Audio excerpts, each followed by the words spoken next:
Saudara, bukannya mereda, kasus tudingan ijazah palsu Presiden ke-7 RI Joko Widodo justru kian panas. Terakhir, Jokowi melaporkan 5 nama ke Polda Metro Jaya atas dugaan pencemaran nama baik dan fitnah. Padahal sebelumnya, alma mater Jokowi yakni Universitas Gadjah Mada dan KPU Kota Solo sudah mengklarifikasi soal keaslian ijazah Jokowi.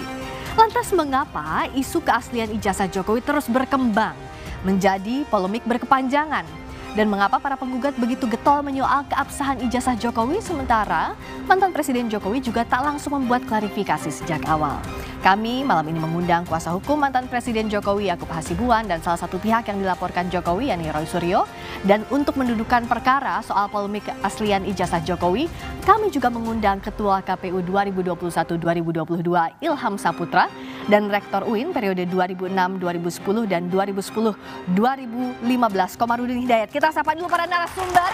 Dari mulai paling ujung, Prof. Komarudin Hidayat, Rektor UIN 2006, 2010, 2015. Tepuk tangan untuk Prof. Komarudin. Selamat malam, Prof. Malam. Hadir juga salah satu terlapor, Mas Roy Suryo. Selamat malam. Di sebelah saya juga sudah hadir kuasa hukum Jokowi, Mas Yakub Hasibuan. Selamat malam. Selamat malam. Dan juga Ketua KPU 2021-2022, Mas Ilham Saputra. Selamat malam. Di studio Kompas TV kami juga sudah kehadiran teman-teman mahasiswa dari UPN Veteran Jakarta, Universitas Al-Azhar, dan Universitas Budi Luhur. Saudara, inilah Dua Arah bersama saya, Friska Clarissa.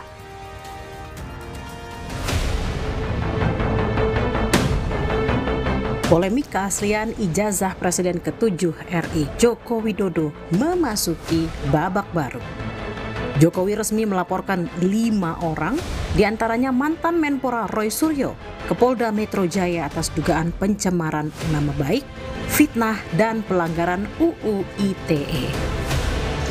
Sebetulnya masalah ringan, urusan ijazah palsu, tetapi memang perlu dibawa ke ranah hukum agar semuanya jelas dan gamblang. Ya dulu kan masih menjabat, saya pikir sudah selesai, ternyata masih berlarut-larut sehingga ya dibawa ke ranah hukum akan lebih baik sehingga sekali lagi nanti menjadi jelas dan gamblang.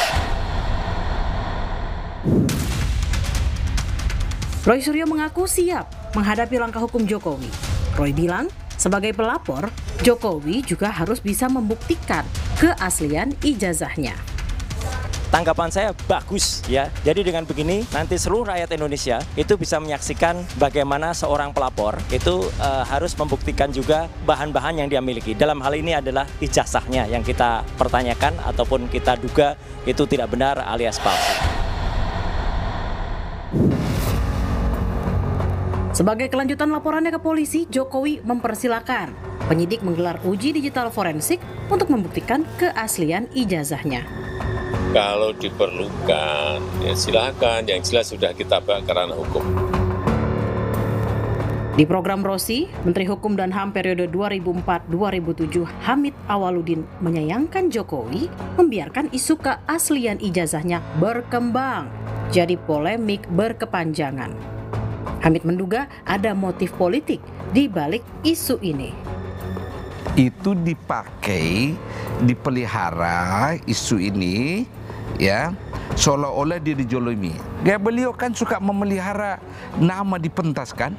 Meski itu yang saya sesalkan Pak Jokowi. Kenapa nggak dari awal tunjukkan saja, ini loh ijazah saya yang asli. Jangan dibiarkan ini berkembang kan? Di situ masalahnya. Oleh karena itu saya berpendapat bahwa sengaja dipelihara ini supaya beliau manggung terus. Di hari yang sama dengan laporan Jokowi ke Polda Metro Jaya, sidang mediasi keperdataan dugaan ijazah palsu Jokowi di Pengadilan Negeri Solo menemui jalan buntu. Kuasa hukum Jokowi menolak permintaan penggugat untuk menyerahkan ijazah.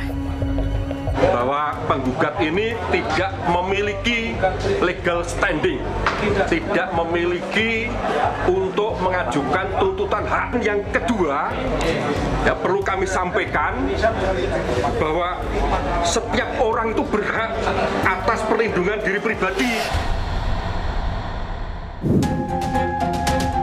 Senafas dengan laporan Jokowi dan sidang mediasi yang buntu, relawan alap-alap Jokowi melaporkan 4 orang atas dugaan pencemaran nama baik dan penghasutan terkait tudingan ijazah palsu Jokowi ke Polresta Surakarta, Sleman, dan Semarang.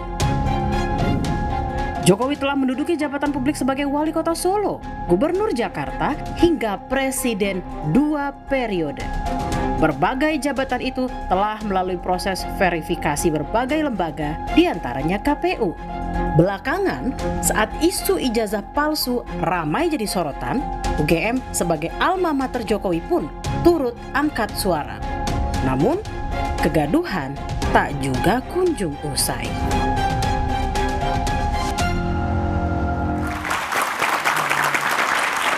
Yang pertama tentu saya tanya ke Mas Yakub dulu. Tadi Pak Jokowi bilang bahwa ini sebenarnya masalah ringan. Tapi pada akhirnya keputusannya adalah melaporkan para terlapor dan dibawa ke ranah hukum. Kenapa ini begitu mengusik Mas Yakub? Dan kenapa ini yang dipilih? Iya Mbak Friska, jadi perkara ini sebenarnya sudah berjalan dari tahun 2023. Sudah ada juga beberapa perkara di pengadilan, di mana di situ juga yang menggugat juga gugatannya tidak diterima ya. Dalam arti ya, kalau mungkin dari pihak sana juga bilang belum sampai pembuktian dan lain-lain, ya intinya yang mereka mintakan kepada pengadilan tidak diterima. Kemudian Pak Jokowi sekarang sudah bukan lagi presiden. Beliau mungkin berpikir dahulu, ya mungkin ketika saya presiden, ya mungkin saya memiliki pertimbangan yang sangat panjang untuk tidak melaporkan atau tidak menempuh jalur hukum. Tapi sekarang ini beliau bukan lagi seorang presiden. Beliau sudah purna tugas dan ternyata masalah ini bukan yang mereda, makin menjadi-jadi. Makin menjadi-jadi, makin liar, dan sudah berpotensi juga memecah belah bangsa. Bahwa reputasi bukan Pak Jokowi pribadi, reputasi dan nama baik rakyat Indonesia juga dipertaruhkan. Bayangkan saja dibuat seakan-akan presiden yang sudah menjabat 10 tahun, dipilih langsung oleh rakyat, ternyata seakan-akan ijazahnya palsu. Ini tentunya kehebohan bukan nasional tapi internasional juga tentunya, kalau dibiarkan. Oleh karena itu Pak Jokowi dengan tentunya tidak mudah juga pertimbangannya, datang sendiri menggunakan hak hukumnya secara pribadi, dan ini juga suatu pembelajaran hukum juga, memperjelas bahwa semua orang itu adalah equal di hadapan hukum dan melapor sendiri, dan sekarang menyerahkan semuanya ke pihak hukum. Oke, ada masalah dignity dan legitimasi di situ. Gimana Mas Roy? Kok tetap sih kekeh? Bukan kekeh, ya memang kalau fakta harus dikatakan fakta, kalau tidak katakanlah tidak. Kenapa yakin kalau itu fakta? Ya karena teknologi sudah bisa membuktikan. Ini sih santai aja, kayak dulu zaman dulu kala orang mungkin mengenal penemu listrik itu atau penemuan itu misalnya adalah Alva Edison waktu itu. Kemudian Tesla, ya, itu sempat Tesla itu tidak berhasil mendapatkan patentnya karena waktu itu belum ada teknologi yang bisa membuktikan. Akhirnya dibuktikan bahwa dialah pemenang patennya, tapi dia sudah nggak bisa lagi menikmati. Jadi ya identik aja, kayak sama misalnya sekarang. Kalau di Mesir itu Mbak, itu orang dulu nggak ngerti wajahnya Faraoh itu kayak apa. Oke, yang dimaksud dengan konteksnya kasus Pak Jokowi ini apa? Nah gini, jadi teknologi itu bisa membongkar apa yang mungkin tidak bisa ketahuan di masa lalu. Jadi apa yang sudah dibuat di masa lalu mungkin lolos saja. Tapi begitu ketahuan di masa sekarang, nah baru. Ini mirip dengan ijazahnya J.S. Saragih dulu ya di Simalungun. Itu waktu dia proses bupati sah-sah saja. Tapi begitu diverifikasi di gubernur, dia kena. Jadi sebenarnya santai aja, teknologi lah jawabannya. Mas Yakub, kayaknya Mas Roy yakin betul kalau itu fakta. Ya tentunya tidak apple to apple ya, apalagi ngomongin teknologi Tesla dan lain-lain dengan ijazah ini. Yang tadi juga mungkin Mas Roy menyinggung diverifikasi di KPU ternyata tidak berhasil. Buktinya punya Pak Jokowi sudah diverifikasi oleh KPU lolos. Ditambah lagi diverifikasi oleh UGM, kampus yang mengeluarkan langsung, lolos juga. Yang non formalnya teman-temannya sampai berkumpul menunjukkan semua foto-foto dan lain-lain. Ternyata terbukti. Tapi masih juga ada pihak-pihak yang masih mencoba untuk meragukan itu dan menuduh seakan-akan itu palsu. Itu yang sangat disayangkan Mbak Friska. Kenapa akhirnya Mas Yakub dan tim melaporkan Mas Roy CS? Kenapa harus dilaporkan dengan pencemaran nama baik, fitnah, dan UIT? Ya tentunya kembali mungkin saya klarifikasi sedikit. Untuk terlapornya ini semua masih dalam penyelidikan. Namun memang ada beberapa objek pelaporan yang kita sampaikan yang kemudian juga di situ diduga ada dilakukan oleh beberapa pihak tentunya kan. Nah yang dilaporkan itu Mbak Friska adalah peristiwanya oleh Pak Jokowi. Yang mana nanti biar penyelidik dan penyidik lah yang nanti melakukan investigasi, mendalami dan melihat apakah ada tindak pidananya dan siapa yang melakukan. Jadi Oke. peristiwanya Jadi, kita laporkan. Peristiwanya, siapanya ini kan, tapi mengarah ke Mas Roy, kalaupun iya, siap. Ya nggak apa-apa, itu kan kado terbaik untuk hari keterbukaan informasi publik. Maksudnya gimana? Tanggal 30 April kemarin itu kan sebenarnya hari keterbukaan informasi publik.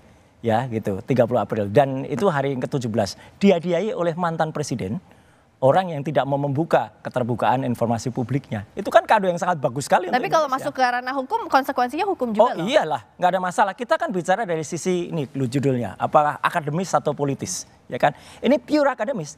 Pernyataan bahwa itu adalah fake, ya, atau real, itu adalah statement akademik. Coba kalau ada sesuatu yang ditemukan, kemudian itu fake or real, itu adalah akademik. Memang ini dua spesies yang sebenarnya tidak apple to apple ya, tapi nggak apa-apa, kita bicara clear dari sisi akademik ya. Sementara kalau ada yang memandangnya dari sisi hukum, ya silakan saja. Kalau Prof. Komar lihat ini sisi akademik atau hukum atau politik? Pertama, bagi saya ini satu pendidikan politik bagi masyarakat. Jadi saya menikmati ya. Kenapa itu, Prof? Saya berharap ini berlangsung dengan etis, cerdas, transparan, sehingga betul-betul ini pembelajaran semakin dewasa. Yang kedua, lama-lama tapi ini juga menjadi semacam politico-tainment gitu. Kayak hiburan politik gitu. Kenapa, Prof? Mengapa disebut hiburan politik kalau dari sisinya? Karena semakin meriah, banyak orang ngomong dan masing-masing memberikan satu argumen logika yang baginya semakin menarik gitu. Tapi bagi saya sebagai orang kampus, ya saya coba mengikuti saja. Saya ingin ambil jarak dari dua-duanya. Tapi bagi saya, biarlah nanti forum adu argumen terbuka. Jadi di sini ada lembaga politik dan ada kampus. Karena yang punya otoritas itu kan kampus. Sementara polisi dapat pengaduan masalah pidananya. Nah ini kan menarik, ini dua isu yang berbeda. Masalah pidana dan masalah keaslian. Saya bayangkan dua institusi itu nanti kerjasama ya untuk menjelaskan. Dan saya berharap jangan lama-lama deh ini. Karena wasting time, wasting energy. Dan lama-lama tanda kutip melelahkan debat ini. Meskipun politik-tainment kalau kata Prof. Komar, tapi ini melelahkan. Nah tapi bicara soal ini kan UGM udah klarifikasi Mas Roy. Kenapa jadi soal terus, kenapa dikorek-korek terus oleh Mas Roy dan kawan-kawan? Yang harus diingat, saya tuh lulusan UGM asli, S1, S2. Dan dua teman saya, ya, Dr. Resmond dan juga Dr. Tifa, itu dua-duanya juga S1. Jadi kami itu dalam rangka cinta kampus. Kami itu sangat menyayangkan klarifikasi UGM yang sama sekali tidak perform ya. Kenapa dianggap? Iya, klarifikasinya katanya semua bukti ada, 34 bukti. Tidak ada satupun, jujur ini ya UGM ya, tidak ada satupun yang diletakkan di atas meja. Tidak ada. Dan mereka masih berdebat soal keterbukaan informasi publik. 1 jam kami baru mendapatkan skripsi. Dan akhirnya, alhamdulillah, skripsi itu bisa saya pegang, itu sebagai primary evidence. Primary evidence yang kemudian kita teliti langsung, saya bawa utilitas atau gadget yang memungkinkan untuk meriksa itu, dan disitulah makin banyak terungkap dari skripsi itu, mulai dari hurufnya, halamannya, kertasnya, salah ketik pada nama pembimbingnya, kemudian bahkan ada tulisan tesis padahal itu adalah skripsi untuk S1. Itu kan aneh banget. Saya jadi sangat menyayangkan ya, kenapa Universitas Gadjah Mada yang sangat besar dan saya cintai ini, itu bisa dulu meluluskan, kalau memang itu lulus ya. Kenapa dengan skripsi semacam itu? Maka skripsi yang sudah kita pastikan itu 99,9% itu adalah palsu, ya. Tidak mungkin menghasilkan ijazah yang benar. Itu aja. Oke, Mas Yakub silakan. Ya, Mas Roy, mohon maaf, saya mau klarifikasi. Tadi kan Anda bilang bahwa ada tulisan tesis. Itu skripsi siapa yang ada tulisan tesis, Mas? Yang ada tulisan tesis itu adalah bukan miliknya Pak Jokowi. Oh, bukan milik Pak Jokowi ya? Ya, tapi punya Pak Jokowi nggak ada. Oke, tapi yang tadi tesis bukan punya Pak Jokowi. Agak clear satu Indonesia, rakyat semua clear. Bukan punya Pak Jokowi. Bukan, tapi itu temennya. Terima kasih. Temennya yang diaku-aku, katanya ada lembar pengesahan. Lebih parah lagi punya Pak Jokowi. Karena punya Pak Jokowi nggak ada lembar pengujiannya. Ya, itu kan versi Anda, Mas. Enggak. Ya, mari kita lihat nanti kan. Mari kita lihat. Oke, tapi yang punya Pak Jokowi apa? Soal ini, bisakah dijamin misalnya tadi keabsahan soal skripsi ijazah Pak Jokowi punya buktinya dan siap untuk ini? Tentu, kalau semua bukti kan pasti sebelum kita melapor, Mbak, pasti sudah kita kumpulkan, kita susun dengan baik. baru kita laporkan semua. Tapi kan kita hormati proses peradilan yang ada, proses investigasi yang dilakukan penyidik kita hormati, sehingga nanti kalau dibutuhkan di penyidikan maupun di persidangan tentu akan kita berikan. Ya, harus. Oke, dan itu siap dibawa ke ranah hukum. Dua-duanya kayaknya pede banget nih antara Mas Yakub sama Mas. Harus dibawa, sebelum ke hukum kan secara ilmiah harus diuji dulu. Iya kan? Jadi yang membilang kalau itu adalah asli, ya aslinya kayak apa? Yang kita pegang itu yang katanya asli miliknya Pak Joko Widodo, nggak ada tanda tangannya. Kok nggak ada lembar pengujiannya, kok bisa lulus? Yang juga jadi pertanyaan, kok masih diragukan keaslian, padahal ini kan sudah diverifikasi oleh KPU. Pak Jokowi udah jadi dari mulai wali kota, gubernur, dan juga pilpres, tapi jawabnya usai jeda ya Mas Ilham, tetap di luar. Ijazah Presiden kedua. Bicara soal polemik ijazahnya Pak Jokowi, kan ini udah diverifikasi di KPU mestinya Mas Ilham. Dari mulai tingkat kota sampai ke KPU RI saat pilpres. Ya, pertama saya ingin menjelaskan dulu tugas KPU dalam rangka melakukan verifikasi. KPU itu juga melakukan verifikasi tidak hanya ijazah, tetapi juga kesehatan dan banyak hal lain. Nah, kita melakukan POKJA, kelompok kerja yang melibatkan misalnya dokter kesehatan. Ketika itu kita melibatkan misalnya RSPAD dalam rangka memeriksa kesehatan dari calon presiden. Nah, kemudian juga dalam tim melakukan verifikasi kami buat POKJA. Kami buat POKJA dan kemudian nanti kita melakukan verifikasi berdasarkan fotokopi ijazah yang sudah dilegalisir oleh kampus tempat yang bersangkutan belajar misalnya saja. Nah, kita datang ke kampus tersebut dan kami hanya melakukan verifikasi yang menyatakan bahwa benar yang bersangkutan adalah pernah kuliah di kampus ini dan ijazah dikeluarkan oleh kampus tersebut. Oke, berdasarkan dari UGM itu berarti ya? Verifikasi tersebut. Nah, jadi KPU tidak dalam konteks menggunakan tugasnya seperti yang disampaikan oleh Mas Roy misalnya, melakukan forensik atau memastikan bahwa itu ijazahnya palsu atau tidak. Tidak. KPU hanya memastikan bahwa, UGM, kita mau tanya nih, gitu kan? Apakah kemudian Pak Jokowi pernah berkuliah sini dan ijazahnya dikeluarkan oleh Anda? Benar, sudah cukup. KPU menganggap bahwa itu adalah benar bahwa Pak Jokowi adalah lulusan atau kemudian lulus dari UGM berdasarkan fotokopi ijazah digalisir diserahkan kepada kami sesuai dengan persyaratan peraturan perundang-undangan. Nah, itu tugas KPU, tidak melakukan tugas-tugas forensik atau memeriksa, mau pakai kacamata dan sebagainya, tidak sama sekali. Ya, KPU tugasnya hanya yang diamankan oleh undang-undang. Seperti itu. Oke, dan itu sudah sesuai aturan undang-undang diverifikasi. Ya nggak apa-apa, jelaskan. Berdasarkan pernyataan dari UGM, Mas. Kita hargai kejujuran KPU. Ya, memang KPU kan tidak memeriksa forensik itu, jadi menyerahkan kepada UGM lagi. Jadi makanya nggak apa-apa kalau kita challenge UGM, nggak apa-apa, kita hormati KPU. KPU sudah menjalankan tugas dengan benar. Verifikasinya hanya cukup ke kampusnya. Tapi ternyata kalau kampusnya bisa salah, kampus kan nggak seluruhnya pasti benar. Bisa saja kampus salah. Kalau skripsinya kayak gitu, ya, apa mungkin kemudian keluar ijazahnya? Ini loh yang menjadi soal. Apa iya kampus bisa salah? Kita dengarkan dulu pernyataan dari UGM berikut. Oh iya, yang lengkap Mbak, pernyataannya. Joko Widodo itu tercatat dari awal sampai akhir melakukan tridharma perguruan tinggi di Universitas Gadjah Mada. Itu sudah kami jelaskan dan Joko Widodo itu lulus pada November ya, 5 November 1985, sesuai dengan catatan di dokumen Fakultas Kehutanan. Nah, ini dipotong nih Mbak. Ya nggak mungkin 1 jam bukan, dong. Bukan nggak mungkin 1 jam. Gimana? Ada alam bawah sadar yang ditunjukkan oleh Allah Subhanahu Wa Taala ketika Prof Wening Udaswara ini ya mengucapkan Joko Widodo itu adalah mahasiswa Fakultas Kedokteran. Di Kehutanan. Prof Wening itu orang sastra. Jokowi disebut-sebut lulusan kehutanan. Kok bisa keluar dari mulutnya itu kedokteran? Itu hal yang sangat tidak mungkin kalau tidak secara bawah sadar. Itu sebenarnya ada sesuatu yang akhirnya keluar gitu loh. Jadi ini nggak boleh dibiarkan ya. Ada di rekaman jadi ada kecurigaan dari sini, Mas Yakub. Itu berdasarkan ilmu apa tuh Mas Roy? Dari orang lihat muka, lihat bukan saya. Itu dokter yang menganalisis, dokter yang mengerti kalau ada seseorang tuh bawah sadar. Jadi bukan saya yang menilai. Ada tuh alasannya apa? Mas Roy, saya izin nanya. Mohon dijawab dengan jujur. Oh iya. Mas kan tadi bilang bahwa Mas itu sarjana UGM. Katakanlah ijazah Mas hilang. Ya. Walaupun punya Pak Jokowi ada, saya andaikan punya Mas Roy hilang, kemudian butuh untuk apply kerja atau mau mendaftar ke KPU. Ya. Kemana Mas Roy pergi untuk meminta legalisir? Ke UGM. Dan ke UGM? Ya. Oke. Dan UGM mengeluarkan bukan ijazah yang sama dengan kita lulus dulu loh. Oke. Ini yang penting. Iya, tapi Anda berarti ke UGM keterangan. ya? Oh iya. Oh iya, berarti mempercayakan UGM sebagai yang mengeluarkan. Karena saya lulusan sana asli, Mas. Oke, berarti clear. Berarti Pak Jokowi kemarin sudah diberikan verifikasi oleh UGM. Ya berarti kalau Anda konsisten ya clear. UGM sudah memberikan statement. Nanti bisa dilihat, Mas. Apakah ijazahnya Pak Jokowi yang katanya tidak pernah diserahkan kepada orang lain itu sama dengan yang beredar? Sekarang jawab juga jujur, Mas sudah pernah lihat ijazah yang kemarin di bawah?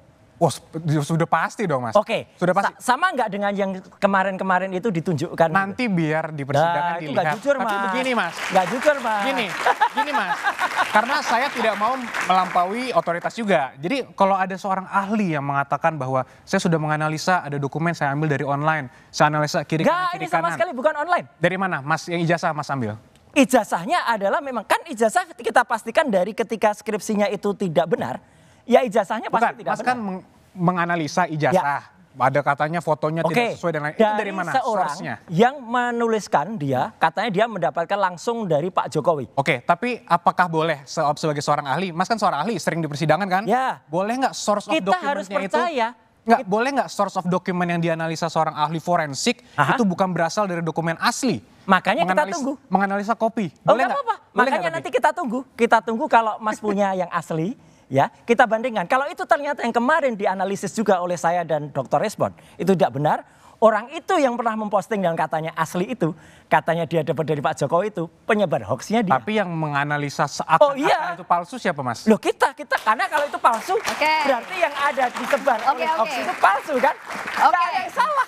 Saya mau tanya ke Prof. Komar. Kalau dari sisinya Prof. Komar dari akademisi, apa yang disampaikan UGM semestinya klarifikasinya sudah cukup atau tidak sih?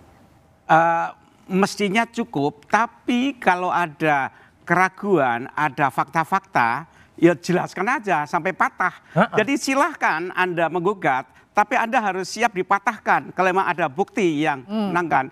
Dan saya berharap bahwa pengadilan bukan pengadilan ya, proses apa di penyidikan, Prof? Penyidikan. Yang di polisi penyidikan. Nanti terus persidangan. Sekarang? Oh, peradilan. Ya. Saya berharap nanti terbuka seperti ini. Nah, setuju. Sehingga rakyat itu melihat pendidikan dan selesai. Ya. Jadi jangan di belakang tembok deh. Ya. Saya ingin nanti polisi, pengadilan, hakim semua, bahkan kalau perlu guru besar UGM, wali amanah menyaksikan biar selesai urusannya. Setuju. Satu lagi, Mbak Priska. Yang menarik gini, nggak boleh dilupakan. Ketika sudah ada klarifikasi dari sekarang pejabat di UGM, mantan rektor UGM, Prof. Sofyan Effendi pun meragukan itu. Dan ada seorang mantan rektor yang lain memeluk saya sambil mengatakan, Mas, itu juga saya tahu kalau itu nggak benar. Oke. Nah, Mas Yakub, apakah siap kalau tadi ditantang ya terbuka prosesnya sampai di peradilan? Tentunya kan ketika kita memutuskan untuk menempuh jalur hukum, kita sudah siap dengan semua konsekuensinya. Ya. Kami siap untuk kooperatif, dibutuhkan dokumen keterangan, kami selalu siap. Jadi kita mungkin Mas Roy selalu bilang, bagus silahkan biar terbuka. Setuju. Mari kita lihat di persidangan. Jangan kayak UGM loh ya, ngakunya beneran, kita ketika pertemuan tanggal 15 April itu Mbak, kita bertiga dihadapi, wah kayak gerombolan gitu ya. Terus ada beberapa kamera, saya pikir kamera itu wartawan. Ternyata tidak, baru di ujung diberitahu itu internal Mas. Dan sampai detik ini, sampai siaran dua arah ini, kita minta rekamannya nggak pernah diberikan. Padahal di rekaman itu kalau diputar, kelihatan banget bagaimana, saya harus bilang, bagaimana pihak UGM gelagapan ketika kita tanya KKN-nya di mana. Ini bukti-buktinya yang lain mana, nggak ada. Dan itu ternyata hanya internal, padahal kita kira itu adalah, seperti tadi usulan Prof. Komar, benar sekali. Live streaming kalau perlu nanti semua orang Indonesia nonton. Oke, jadi kalau soal bukti, tentu nanti Mas Yakub akan melihatkannya saat persidangan. Tapi apa yang dipunya, apa yang untuk meyakinkan publik bahwa kalau Mas Roy kan bilang dari fontnya, skripsinya, apanya. Kalau dari Mas Yakub dan timnya Pak Jokowi apa ya? Gini Mbak, ini pertanyaan Mbak sangat baik karena ini merepresentasikan apa yang telah terjadi di masyarakat sekarang. Sekarang telah terjadi seakan-akan yang tertuduh yang harus membuktikan. Karena Mbak nanya ke saya, apa yang bisa Anda bawa untuk membuktikan itu asli? Ini pola pikir yang sangat rusak. Seharusnya Mbak, yang terjadi itu kita ada negara hukum, siapa yang mendalilkan harus yang membuktikan. Nah inilah bukti bahwa ini harus di stop segera, tidak bisa dilanjutkan, bisa menjadi presiden buruk, dan ini harus dibuat terang benderang secepatnya. Karena kembali lagi, ini berpotensi untuk sangat merusak kredibilitas bangsa Indonesia secara umum. Karena begini, kalau Mas Roy kan sudah bilang, kenapa saya tanyakan, oke dalam hukum pembuktian kan memang siapa yang mendalilkan dia yang harus membuktikan. Koreksi Mbak, dua-duanya equal membuktikan. Nah oke, tunggu dulu. Kalau Mas Roy kan sudah bilang bahwa font dan lain-lain, tapi di sisi lain kan ditanya apa kantornya bahwa itu adalah asli yang dipegang, begitu? Apakah bisa menjaminkan? Tentu. Karena gini, Pak Jokowi sudah melewati semua tahapan pada saat beliau kuliah. Yang tadi dibilang KKN tidak ada, itu saya pastikan salah, karena ada. Dan semua sudah kami berikan detailnya kepada para penyelidik untuk nanti ya silakan dilanjuti untuk di proses persidangan. Jadi semua tahapan sudah dilalui, semua clear dan lain-lain, dan ini telah diverifikasi oleh lembaga pendidikannya. Jadi kalau bahasa sehariannya mau apa lagi? Nah, jadi kita tunggu apa yang selama ini dianggap dianalisa katanya fotonya berbeda. Sekarang juga terakhir saya lihat di media massa sudah mulai ada pihak-pihak yang bilang itu foto perkawinannya juga sudah berbeda. Mungkin bukan Ibu Iriana malah. Aduh, ini menurut saya sangat jahat dan perlu di stop menurut pendapat saya. Jadi hal-hal seperti inilah yang perlu mungkin kita pahami bersama bahwa perkara ini sudah bukan lagi tentang perkara Pak Jokowi. Perkara ini sudah mengenai masa depan bangsa Indonesia dan masa depan hukum di Indonesia. Jadi kembali lagi, ini semua juga baik buat pembelajaran hukum juga buat semuanya, Mbak. Oke, itu tadi. Gimana, Prof? Ya. Gimana, Prof? Saya menggarisbawahi tadi ya. Gimana, Prof? Apa yang bahwa sekarang ini kadang-kadang medsos itu kita tidak bisa mengontrol, liar sekali. Sehingga di situ ada orang yang bonceng, yang mainkan, yang kalau tidak segera diakhiri, ini betul membuang energi kita. Jadi bola salju yang bergulir. Sehingga pertanyaannya, ini sengaja orang menciptakan panggung atau panggung menciptakan aktor gitu. Jadi sekarang ini antara aktor dan panggung sudah dibedakan karena ini jadi panggung dan aktor menyatu di situ. Mana aktor menciptakan panggung atau panggung menciptakan aktor? Kita jawab di dua arah sesaat lagi. Dan keluar.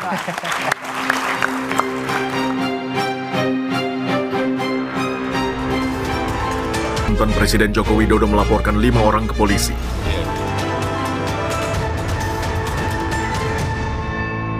Menurut hemat saya, apa yang terjadi terhadap Mas Roy Suryo, Rismo, Dr. Tifa, dan Fadila, ini adalah satu bentuk pembungkaman terhadap suara-suara kritis, dan ini sebenarnya melanggar hukum.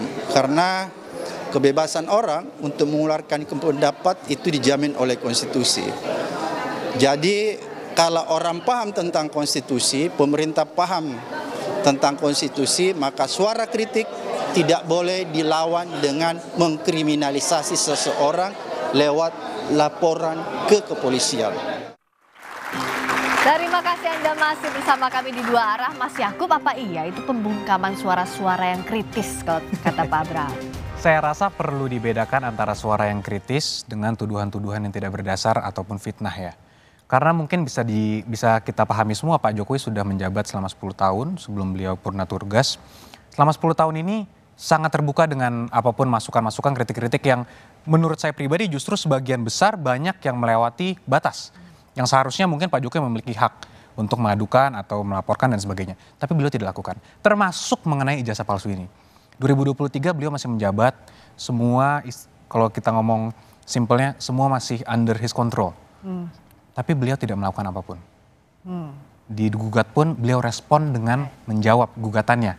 Artinya menghormati proses hukum yang berlaku, gugatan perdata dibalas perdata, gugatan tun dijawab secara tun. Tapi sekarang beliau sudah bukan lagi presiden. Kali ini beda? Kali ini tentunya sangat beda. Beliau bukan lagi presiden tetapi masih ada aja tuduhan-tuduhan seperti itu. Justru sekarang Pak Jokowi menggunakan haknya sebagai warga sipil biasa. Karena semua orang itu kan equal di hadapan hukum. Ini juga yang paling penting. Bahwa jangan seakan-akan pernah menjabat, seakan-akan berkuasa sehingga haknya lebih rendah dari masyarakat. Kan tidak. Apa karena dia pernah menjabat jadi dia tidak boleh melaporkan kalau ada orang yang melakukan dugaan tindak pidana terhadap dia? Kan itu tidak masuk akal. Itulah kenapa seluruh kritik-kritik yang luas yang membangun itu sangat di welcome, tapi harus dalam koridor hukum. Oke, harus dalam koridor hukum, Mas Roy. Rasanya ini kriminalisasi atau enggak? Ya memang hak warga negara Pak Jokowi untuk makanya saya berpesan juga waktu itu. Jadi karena yang kami sampaikan itu adalah telaah ilmiah berdasarkan pengetahuan dan research, ya, maka ini adalah kalau sampai ada yang melakukan kriminalisasi lagi, ya ini sangat tidak elok, ya gitu. Jadi artinya apa yang disampaikan itu kan semuanya sudah diatur, ya. Betul bahwa kalau dikatakan tadi itu jangan-jangan nanti source-nya ngambilnya dari sosmed. Enggak sama sekali. Saya nggak pernah ngambil dari sosmed ya. Kalau tidak dipastikan oleh orangnya. Ketika itu dipastikan bahwa ini asli, bahkan dalam utasnya dia nulis, ya, si Sandi itu, ini saya dapat dari Pak Jokowi langsung. Bah, menariknya ya, ini saya bantu juga. Ketika saya ketemu dengan yang bersangkutan, saya bilang selesai udah ternyata, karena dia bilang dapatnya tidak dari Pak Jokowi. Ya udah, hati-hati Mas Anda. Oke, nah ini soal ijazah ini apa yang Mas Ilham lihat? Apa bedanya dengan kasus yang tadi sempat disebut sama Mas? Justru saya kemudian ingin mengatakan bahwa KPU memverifikasi berkali-kali bahwa ini ada prinsip kehati-hatian di sini. Misalnya saja ketika tadi Mas Suryo mencontohkan Pak Jaya Saragih, ya ketika itu di Simalungun dia bisa jadi bupati, tapi ketika menjadi gubernur KPU melakukan tim verifikasi kembali, SMA yang mengeluarkan ijazah yang diserahkan kepada kami untuk Profesor Pak Saragih itu ternyata sekolah tadi tidak mengakui, gitu. Ya, sekolah tidak mengakui, sehingga kemudian kami mengambil tindakan tegas mengatakan kepada KPU Provinsi Sumatera Utara ketika itu bahwa ini tidak bisa kemudian diloloskan menjadi calon pasangan gubernur di Pilkada 2018 lalu. Nah, saya ingin membuktikan bahwa kemudian KPU melakukan verifikasi dengan hati-hati, dengan benar, dan melibatkan banyak pihak terkait dengan ahli-ahli pendidikan dan bahkan juga pihak sekolah itu sendiri. Nah, ini kan bahwa sebetulnya kalau kemudian KPU dianggap mungkin misalnya ada kesalahan di KPU membuktikan bahwa di Provinsi Sumut KPU sudah membuktikan bahwa kami melakukan verifikasi yang begitu dalam, sehingga ketika dinyatakan oleh sekolah tersebut bahwa yang bersangkutan tidak pernah sekolah di situ dan tidak pernah mengeluarkan ijazah, maka kami menyatakan dia tidak masuk atau kemudian TMS. Tidak memenuhi syarat. Jadi kuncinya di institusi pendidikan ya. Kalau kasusnya Pak Jokowi berarti UGM yang jadi kunci. Sekali KPU ingin mengatakan bahwa KPU tidak melakukan verifikasi forensik. Tapi KPU hanya melakukan verifikasi kepada institusi pendidikan di mana yang bersangkutan bersekolah. Ya, bagus itu. Enggak, ini saya puji ya KPU ketika melakukan di Sumatera Utara. Mohon itu juga dilakukan juga pada yang kita perbincangkan ini. Apakah dalam kasus ijazahnya Pak Jokowi ya, kalau ini misalnya bukan ijazah 1, apakah KPU juga memverifikasi adanya ijazah SMA 6 yang kemudian di situ masih tertulis SMPP, betul SMPP, kan namanya Sekolah Menengah Pembangunan Persiapan, tapi ada dalam kurung SMA 6 gitu. Padahal SMA 6-nya itu belum ada di tahun itu. Apakah itu diverifikasi atau tidak? Tentu diverifikasi ya. Kalau kemudian, jadi gini, ada persyaratan-persyaratan yang kemudian kita harus verifikasi berdasarkan peraturan undang-undangan. Kalaupun kemudian peraturan undang-undangan mengatakan bahwa dari SD, SMP, SMA dan ijazah terakhir, tentu kami juga harus bisa melakukan verifikasi terhadap tatanan tersebut, gitu kan? Nah, sama seperti ketika Pilkada 2018 lalu, SMA-nya ternyata bermasalah. Kami catatkan bahwa SMA tersebut menyatakan bahwa yang bersangkutan tidak pernah sekolah sini dan ijazah ini tidak pernah dikeluarkan oleh sekolah tersebut. Maka kami menyatakan tidak memenuhi syarat. Oke, artinya kalau track recordnya Pak Jokowi clear dari bupati wali kota Solo. Kami melakukan verifikasi ulang, tidak lantas kemudian menggunakan data yang pernah dilakukan oleh KPU sebelumnya. Nah, seperti itu. Jadi diverifikasi ulang ya. Tapi sekali lagi KPU, saya garis bawahi, KPU melakukan verifikasi kepada institusi yang bersangkutan, tidak melakukan verifikasi forensik. Ada jawaban nggak, Mbak? Boleh tanya Pak Ilham. Ada jawaban nggak terhadap kemarin Dr. Taufik yang kemudian melakukan gugatan itu mengecek kepada KPU ternyata data-data Pak Jokowi itu nggak ada semua, gitu, kosong. Gitu. Wah, kalau dalam masa sekarang saya tidak tahu. Nah, tapi ketika saya terus terang kami bertanggung jawab di pemilu 2019, data itu kami pampang. Dan itu masanya Mas Ilham waktu itu ya? Dan itu di masa kami. Nggak tahu di masa sekarang saya tidak tahu. Gitu. Kalau Prof. Komar, apakah ini masih harus jadi soal administrasi ini jadi pintu masuk lebih dalamnya lagi polemik soal ijazah Pak Jokowi? Gini, yang ingin saya sampaikan bahwa Pak Jokowi si presiden itu udah milik bersama, milik bangsa. Jadi kalau toh rakyat ada yang mempertanyakan, persoalkan, itu bagus-bagus saja. Dan Pak Jokowi tidak perlu tersinggung karena dia milik rakyat. Namun saya juga membela hak dia. Kalau sudah berlebihan merasa tersinggung, dia punya hak untuk membela diri. Gitu. Sebagaimana kalau saudara Roy juga punya masalah, dia juga punya hak untuk mempertanyakan. Setuju, Prof. Jadi masing punya hak. Disinilah nanti lembaga polisi atau pengadilan yang kemudian mengolah proses, tapi hak masing-masing itu harus dijaga. Jadi saya membela Pak Jokowi sekaligus juga saya membela hak Anda. Etika berkomunikasi, bernegara, bermedsos ini yang perlu kita jaga. Sebab sekarang semakin liar, semakin kacau. Jadi menurut Prof akan lebih etis kalau ini memang prosesnya berlangsung hingga ke pengadilan. Sampai oh iya, bagi saya ini bagus. Dan hati-hati dengan orang-orang yang sengaja mengaco, mengobo-obo, mempermainkan hoak. Karena selalu ada penumpang gelap setiap isu-isu itu. Ini yang perlu ada pendidikan politik bagi rakyat. Oke. Jadi meskipun pasalnya yang jadi persoalan kan pencemaran nama baik dan fitnah, ada atau tidaknya fitnah dan pencemaran nama baik itu harus dibuktikan di pengadilan, begitu ya Prof? Ya. Oke, tepuk tangan untuk Prof Komarudin tadi. Hak warga negara, Mas Yakub. Artinya ya kalau sekarang Anda siap untuk membongkar buktinya, di depan penyelidik sudah dibuka itu ijazah, semua bukti-bukti yang dipunyai oleh Pak Jokowi. Iya, sudah diberikan. Kemarin juga sudah Pak Jokowi membawa langsung, karena kami juga sudah menduga akan diminta, sudah dibawa langsung ijazah SD, SMP, SMA, hingga kuliah. Semua sudah diperlihatkan secara jelas. Sudah diperlihatkan secara jelas, apa yang jadi masalah lagi, Mas? Agak lucu juga sebenarnya, karena kan baru pelaporan pertama, baru LP, baru di BAP, nggak apa-apa kalau itu untuk, tapi kan petugas yang memeriksa bukan petugas forensik, jadi paling dia hanya melihat semacam wartawan yang di Solo yang ditunjukkan itu, dia tidak bisa memiliki arti apa-apa. Justru yang diperlukan, Mas Yakob kemarin itu kalau saja di situ cukup misalnya diterima, oke cukup ya, tapi kemudian bukti-bukti itu dibawa ke Solo pada hari yang sama, karena pada hari yang sama sebenarnya ada mediasi dan disitulah diperlukan ijazah ditampilkan. Kok malah ditolak yang di Solo? Kenapa Mas? Sayang. Untuk yang di Solo kebetulan karena itu ditangani oleh rekan kami yang lain, secara kode etik kami tidak bisa mengomentari, Mas. Tapi mengenai barang bukti, apakah ijazah nanti kenapa diperlihatkan hanya pada penyidik, tentunya kami menghormati proses dan kalaupun nanti dimintakan lagi di penyidikan atau di persidangan, tentunya kami siap untuk memberikan. Pasti itu diperlukan. Oke. Nah, tapi kenapa sih tidak ditunjukkan langsung aja bahwa ini ijazahnya asli loh? Kenapa harus lewat jalur pengadilan, lewat jalur penyelidikan dan nanti juga sampai ke pengadilan? Tentunya pertama tidak ada kewajiban hukum Pak Jokowi ya untuk memperlihatkan itu. Dan ini akan menjadi presiden yang sangat buruk Mbak jika ini dilakukan oleh Pak Jokowi. Kenapa? Bayangkan jika ada seorang pejabat atau seorang masyarakat biasa lah yang dituduh. Ijazah Anda palsu, Anda harus perlihatkan. Oke. Anggaplah seorang yang dituduh ini memperlihatkan satu orang A. Ada B lagi minta, apa harus diperlihatkan lagi? Ada C lagi, kalau ada 1000 orang yang meminta, apa semua harus diperlihatkan? Ini kan presiden yang tidak baik. Apalagi kalau nanti ini digunakan sebagai modus untuk menjatuhkan orang-orang yang sedang menjabat dan sebagainya. Jadi kita tidak mau ini menjadi suatu presiden yang buruk bagi penegakan hukum di Indonesia dan praktik politik juga di Indonesia. Ini yang kita jaga Mbak. Oke. Apa ini mengada-ngada permintaan untuk melihat ijazah ini? Gak apa-apa, kita hormati Pak Yakub, tapi terlalu jauh tadi ya. Kalau seorang pejabat publik, dia harus mau menunjukkan. Dan itu ada diatur dalam Undang-Undang Keterbukaan Informasi Publik nomor 14 tahun 2008. Dan bukan termasuk pasal yang dikecualikan di pasal 17. Kalau pasal 17 itu yang kecuali nilai. Oke, kalau nilai transkrip nggak usah Mas. Kalau KHS, kartu hasil studi nggak usah. Itu hak pribadi. Rekam medik kesehatan itu jangan, karena itu adaan pribadi. Kemarin juga ada kasus selebriti ditulis pernah mengidap apa gitu. Waduh, itu malah nggak boleh. Tapi kalau itu misalnya kartu rencana studi, kalau misalnya itu bukti-bukti KKN, ya harus dibuka sebenarnya. Skripsi, ijazah juga. Jadi memang saya setuju tadi yang disampaikan pada acara Rosi kemarin ya. Prof Hamid Amaludin, sayang banget nih yang memulai gaduhnya ya memang Pak Jokowi karena sejak awal nggak mau menunjukkan itu. Yang memulai gaduhnya malah disebutnya Pak Jokowi. Nah itu kan mindset yang saya bilang kan, mindsetnya seakan-akan yang dituduh jadi yang salah. Nah ini yang harus sangat kita putar Mbak. Ini sangat buruk jika ini dibiarkan terjadi. Oleh karena itu kita tunggu proses persidangan agar mindsetnya berubah semua, kebenaran terungkap, segalanya terang benderang.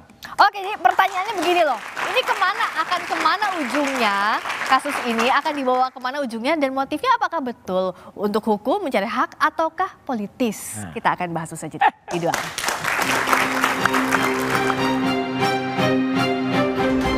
Bola liar, mantan Presiden Joko Widodo melaporkan 5 orang ke polisi. Oke, kalau Prof Komar melihatnya ini apakah isu ini ya akademis atau politis lebih kentalnya? Ini bagian marketing UGM harus berpikir kreatif. Isu yang kontroversial jangan menjatuhkan UGM, tapi harus membuat UGM malah naik gitu. Karena dua-duanya orang UGM gitu. Yang menggugat UGM, yang menggugat UGM. kalau dikemas secara bagus, ini buat UGM, keren ya UGM. Branding makanya? Malah branding ya? Iya, nah sekarang bagaimana itu UGM bisa mengemas seperti itu? Benar. Kalau Mas Ilham lihatnya ini, apa sih ujungnya? Apakah ini masalah politis kah kalau dari sisinya Mas Ilham? Ya, saya tentu dari perspektif penyelenggara pemilu ya, seharusnya ini muncul ketika pemilihan presiden, sebelum pemilihan presiden berlangsung. Bukan di tahun 2014, 2019. Bukan sekarang. Sekarang saya ngelihatnya bahwa mungkin betul kata Prof. Komar gitu, ada politik timennya itu memang lagi wahnya sekarang gitu kan. Nah, saya kurang ngerti, tetapi memang saya kira ini perlu untuk kemudian tunjukkan kepada masyarakat bahwa persoalan-persoalan konflik quote and quote seperti ini ya kita biarkan di ranah hukum sebagai negara hukum dan dibuat secara sesemut mungkin. Tadi Pak Suryo udah mengatakan kepada Yakob bahwa ini adalah diskusi yang baik. Nah, saya kira ini mengajarkan kepada publik bagaimana cara kita menyelesaikan persoalan secara hukum. Oke, tapi sebenarnya ini nggak bisa dibilang juga as simple as that sih Mas Roy. Ini kalau misalnya terbukti tidak asli, kan itu akan bermasalah dengan legitimasinya Pak Jokowi. Makanya Pak Jokowi tidak menganggap ini sebagai hal yang ringan. Oh iya. Tapi itu kan konsekuensi hukum ya. Saya sengaja tidak mau sampai ke sana. Gitu. Artinya saya bicara ilmiah saja. Kalau A bilang A, kalau B bilang B. Gitu. Jadi kalau soal hukum terus sampai ada, nanti peraturannya semua dibatalkan. Menurut saya tidak sampai sejauh itulah. Oke, tapi kalau ada yang menganggap, ini nggak ada apa-apanya. Ada tuh anggota DPR siapalah gitu, yang kemudian bilang, kalau memang terbukti palsu gimana? Mau apa? Tuh pikirannya picik banget itu. Oke, tapi kalau bicara soal ini, apa sih sebenarnya, apakah Mas Roy siap? Karena kan kalau salah satu terlapornya misalnya Mas Roy di situ belum mau dibuka juga kan sama Mas Yakub, nanti akan diumumkan polisi. Tapi kalaupun iya, artinya kan konsekuensi hukumnya ada, sanksi, ada penjara juga loh kalau terbukti. Gak apa-apa. Galileo Galilei itu akhirnya sampai dihukum, kemudian Kopernikus itu dihukum karena mempertahankan bahwa bumi itu bulat, yang waktu itu dipercaya bumi itu lurus. Jadi clear aja kalau saya katakan memang software bisa salah, peneliti bisa salah, tapi kami tidak boleh bohong. Tapi ini bukan motif politis. Oh sama sekali enggak, aku udah enggak di politik lagi Pak. 15 tahun udah cukup, 5 tahun saya udah enggak di politik. Ini bukan residu politik juga kan? Oh enggak ada apa-apanya. Lihat foto-foto saya juga dulu sama Pak Jokowi juga banyak. Masih ada disimpan? Masih ada, enggak ada soal SMK, soal enggak itu kan sebuah sejarah. Nah kalau Mas Yakub lihat ini ada motif politik nggak, residu politik atau nggak sih? Mungkin saya tidak bisa berkomentar ke arah sana ya. Tapi Pak Jokowi menyikapinya seperti apa? Yang saya sebenarnya ingin sedikit komentar itu, yang menurut saya itu ini jelas tidak ilmiah. Kenapa? Karena seorang ilmuwan tentunya ketika menganalisis suatu dokumen tidak bisa mengatakan ini asli atau palsu. Itu adalah hak pengadilan nanti yang menentukan ini asli atau palsu. Seorang ilmuwan tentunya bisa menggunakan analisa, pendekatan dan lain-lain untuk mengatakan ini identik atau tidak identik. Masalah palsu atau asli itu nanti wewenang pengadilan. Makanya itu kenapa kalau ada seorang yang menganggap dirinya ahli mengatakan ini adalah dokumen asli atau palsu, itu sangat disayangkan. Karena kan keterangan ahli ini Mbak, di 184 KUHP juga pasalnya, itu keterangan ahli hanya salah satu alat bukti. Alat bukti kan ada keterangan ahli, keterangan saksi, ada bukti surat, ada petunjuk, keterangan terdakwa. Nah, jadi keterangan ahli itu pun ketika di persidangan, itu hanya sebagai pendukung, salah satu alat bukti saja. Jadi kalau ada seorang ahli yang bilang, itu pasti palsu, itu fix. Ya itu bagaimana kita menyikapinya? Ini mungkin saya tanya sedikit sama Mas Roy. Karena ini dua spesies yang berbeda ya Mas. Di hukum begitu, tapi di ranah akademik, hukum pun kadang-kadang nggak diperlukan. Coba saya tanya Mas Roy sedikit. Mas Roy kan sering menjadi ahli juga di persidangan tentunya. Pernah nggak seorang hakim di kasus nanya dokumen ini asli atau palsu? Kan nggak mungkin. Karena hakim akan menanya pendapat Anda tentang dokumen ini, analisanya seperti apa. Baru dijelaskan. Tapi yang namanya definisi fake, true or false itu ada dalam ilmiah Mas. Bukan, kalau seorang ahli bisa menyatakan suatu dokumen palsu, ini fix, absolut. Untuk apa ada sidang? Untuk apa ada pengadilan yang menentukan bahwa ketok pasal terbukti, ini pemalsuan, dokumen ini palsu. Kalau seorang ahli dapat menjelaskan itu absolut, ya maka apa guna pengadilan? Jadi kan ini yang harus bisa dibedakan gitu, bahwa seorang ahli tentunya boleh saja dengan segala keilmuan yang dimiliki kami hormati untuk menganalisa suatu dokumen dengan metodologi juga tertentu, apakah cara pendekatannya itu secara historis, normatif, yuridis dan lain-lain. Makanya juga ada. itu pendapatnya ilmiah Mas, bukan untuk dikriminalisasi. Betul, ilmiah, kalau ilmiah tidak mungkin menyatakan asli atau palsu Mas, Bisa. itu masalahnya. Bisa. Ilmiah itu adalah identik atau tidak identik. Kalau nanti ternyata seorang ahli menjelaskan, oh ini bisa diduga palsu, itu kita hormati. Tentunya itu juga akan dipertimbangkan oleh hakim dalam satu perkara, dapat dipertimbangkan. Tapi nggak pasti. Tapi gitu. tidak mungkin, karena apa gunanya pengadilan Mbak? Pengadilan lah yang bisa menentukan ini asli atau palsu. Oke, emang kalau ke pengadilan Mas Roy mau bawa apa? Menyiapkan apa ke pengadilan? Iya, bukti-bukti kemarin bahwa itu adalah primary evidence yang sempat kita periksa, dan juga kalau misalnya di sana ada, oh ini ijazahnya, yang ini yang dikatakan asli. Oke, kita periksa bersama-sama, kita fair, ada ahli atau ada pakar forensik dari ahli sana, saksi ada? ahli ada telematika dari sana, dan kemudian setuju usulnya Prof. Komar tadi dibuat terbuka. Kalau perlu memang dibuat terbuka di kampus dulu misalnya, itu oke, itu bagus sekali. Itu mungkin dong pengadilan di kampus, tapi bukan, maksudnya itu disiarkan terbuka, sehingga dengan demikian masyarakat akan bisa lihat diskursus yang menarik. Tapi sekali lagi memang beda spesies ini menarik, ya gitu, nggak apa-apa. Oke, kalau dari Prof. Komarudin terakhir. Ya. Apakah ini jadi kasus ini malah juga menjaga nama Pak Jokowi tetap ada di panggung politik saat purna tugas? Ini bisa ditarik agak ke politik bisa, dan di Indonesia apa sih yang bebas dari politik? Kedua ke ilmu hukum bisa, dibawa ke ranah sains eksak juga bisa.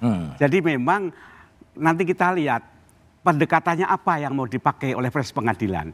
Sebab kalau sains itu di laboratorium sains, tapi kalau masalah pidana hukum itu di ruang pengadilan hukum. Nah isu ini mau ditarik kemana? Gitu. Ke politik, ke ilmu hukum, atau pure science? Ini hemat saya ada metodologi pendekatan yang berbeda. Tapi setidaknya dari dua teman saya ini saya sudah menikmati kok ini. Kita lihat nanti mau kemana arahnya. Politik diamond tadi ya Prof ya. Tapi sebenarnya kalau Prof lihat konsekuensinya akan lebih berat di mana? Pelapor atau terlapor? Karena ini kan bawa ke ranah hukum. Bagi saya prosesnya, metodenya, niatnya yang benar transparan, sehingga keputusan itu nanti rakyat bisa menerima. Bahwa tidak bulat semua orang menerima pasti ada, tapi selesai masalah ini gitu. Sebab kalau tidak selesai, aduh betapa bodohnya sih, boro-boro mengejar koruptor gitu. Kalau hanya membuktikan ijazah asli dan tidak aja tidak bisa, itu kan faktual. Gimana? Gitu. Jadi di sini pertaruhan juga hukum, bisakah jadi panglima, bisakah menuntaskan kasus ini salah satunya, tapi masing-masing pihak itu dong pasti akan siap ya apapun konsekuensinya ya. Sudah pasti. Jadi dibawa ke ranah hukum. Terima kasih atas waktunya. Mas Ilham terima kasih, Mas Yakub terima kasih, Mas Roy terima kasih, Prof. Komar terima kasih. Demikian Dua Arah malam ini, saya Friska Clarissa pamit undur diri. Sampai jumpa. Selamat malam. Jangan kemana-mana.